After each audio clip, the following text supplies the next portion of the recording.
Selamat pagi anak-anak. Kita lanjutkan belajar agama ya. Disiapkan buku paket agama kalian. Yuk dibuka dulu, disiapkan dulu. Hari ini kita akan belajar tentang tanda salib. Siapa yang sudah bisa membuat tanda salib? Yaitu tanda kemenangan Kristus. Yuk anak-anak, kita lihat dulu di halaman 89. Sudah ketemu? Kita perhatikan ya, di sini ada gambar.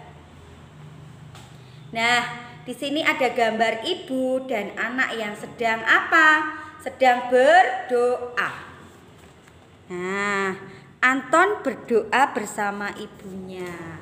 Nah, anak-anak, sebelum kita memulai berdoa dan sesudah kita mengakhiri doa, kita selalu membuat tanda salib, ya, membuat tanda salib. Nah, mari kita belajar membuat tanda salib untuk membuka dan menutup doa. Nah, bagaimana caranya kita membuat tanda salib? Yang pertama kita angkat tangan dulu, ya. Kita angkat tangan kanan, kita letakkan di dahi kita. Kita sebutkan dalam nama Bapa. Apa? Dalam nama Bapa.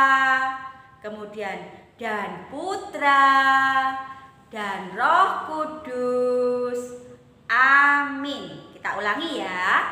Dalam nama Bapa dan Putra, di tengah ini dan Putra dan Roh Kudus. Amin.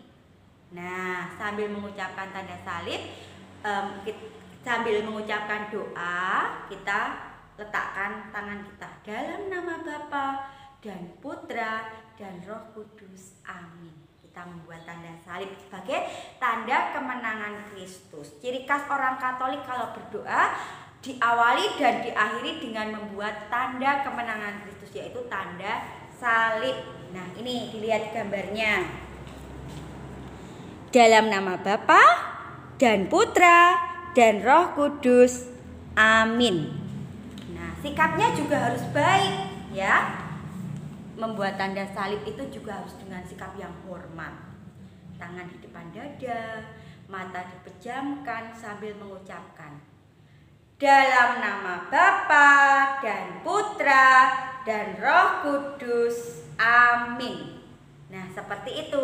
Nah, membuat tanda salib sebagai tugas anak-anak yang pertama di pelajaran agama ini. Nanti di video membuat tanda salibnya dan dikirimkan ke Bu Por dan Bu Dita.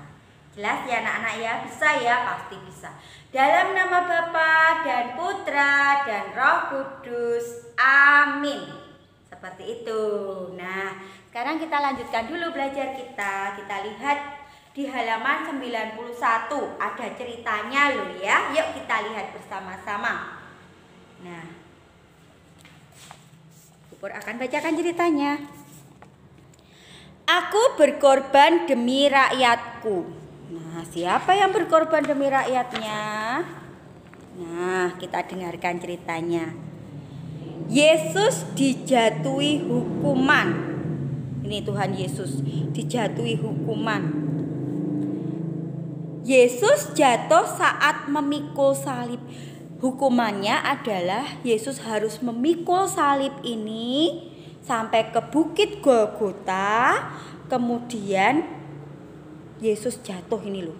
Nah, saat memikul salib, saat memanggul salib, Yesus terjatuh. Nah, lihat ya gambarnya ya, terjatuh. Kemudian Yesus ditolong oleh Simon dari Kirene. Nah, karena melihat penderitaan Yesus saat memanggul salib itu terlalu berat, haus, kemudian panas, kemudian berat salibnya sambil berjalan. Nah, ini Simon merasa kasihan. Simon dari Kirene itu merasa kasihan kepada Tuhan Yesus. Maka Simon dari Kirene membantu untuk memanggulkan salib Tuhan Yesus. Dibantu. Nah, ini gambarnya diperhatikan ya. Setelah itu Yesus disalib bersama dua penjahat. Di kanan dan kirinya ini adalah penjahat. Yesus disalib.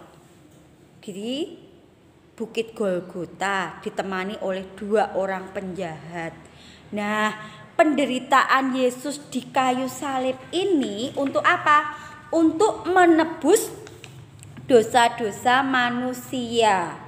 Nah, Yesus wafat di kayu salib ini kita peringati setiap hari raya Jumat Agung. Nah, kebetulan minggu depan itu minggu Pekan Suci, ada Kamis Putih, Jumat Agung, Minggu Paskah. Nah, Minggu Paskah itu memperingati kebangkitan Tuhan Yesus. Sedangkan wafat Tuhan Yesus kita peringati pada hari raya Jumat Agung. Nah, tanda salib itu sendiri selalu kita buat untuk memulai dan mengakhiri doa sebagai tanda mengingat kembali kemenangan Tuhan Yesus yang wafat di kayu salib. Seperti itu ya anak-anak ya. Nah, ini perhatikan gambarnya. Ini gambar Tuhan Yesus yang rela mati demi menebus dosa-dosa manusia di kayu salib. Yesus wafat di salib. Nah, tugas anak-anak yang kedua nanti menuliskan rangkuman di halaman 95, ditulis di buku tulis agama. Kita baca dulu ya rangkumannya bersama-sama. Orang Katolik membuka dan menutup doa dengan tanda salib. Doa tanda salib berarti memuliakan Bapa dan Putra dan Roh Kudus. Doa tanda salib juga berarti mengenang cinta Yesus yang rela disalib. Membuat tanda salib harus dengan hormat dan sopan. Membuat tanda salib merupakan ungkapan iman, cinta, dan harapan kita kepada Tuhan. Nah, tanda salib tadi dibuat untuk mengawali doa dan juga menutup atau mengakhiri kita saat berdoa. Dan juga sebagai tanda cinta kita kepada Tuhan. Tanda salib juga berarti mengenang cinta Yesus. Cinta Yesus yang rela mati di kayu salib demi manusia, demi kita semua. Itu artinya kita membuat doa selalu diawali dan diakhiri dengan tanda salib. Membuat tanda salib juga merupakan ungkapan iman kita kepada Tuhan, cinta kita kepada Tuhan. Nah, anak-anak, hari ini kita belajar tentang tanda salib. Tugas kalian ada 2. Yang pertama nanti membuat video, membuat tanda salib.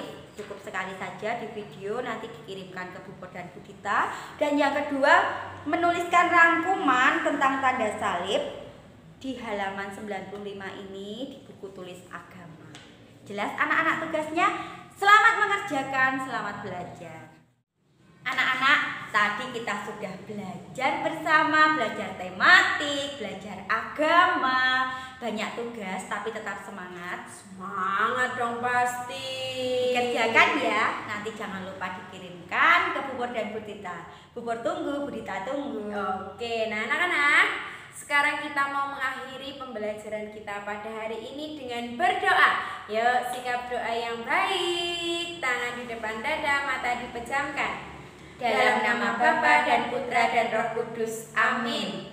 Terima kasih Tuhan. Terima kasih Tuhan atas bimbingan-Mu. atas bimbingan-Mu Saat kami belajar. Berkati kami dalam kegiatan selanjutnya. Amin. Salam Maria, penuh rahmat Tuhan sertamu. Terpujilah engkau di antara wanita dan terpujilah buah tubuhmu Yesus. Santa Maria, Bunda Allah, doakanlah kami yang berdosa ini sekarang dan waktu kami mati. Amin. Dalam nama Bapa dan Putra dan Roh Kudus. Amin. Nah, anak-anak sudah selesai belajarnya.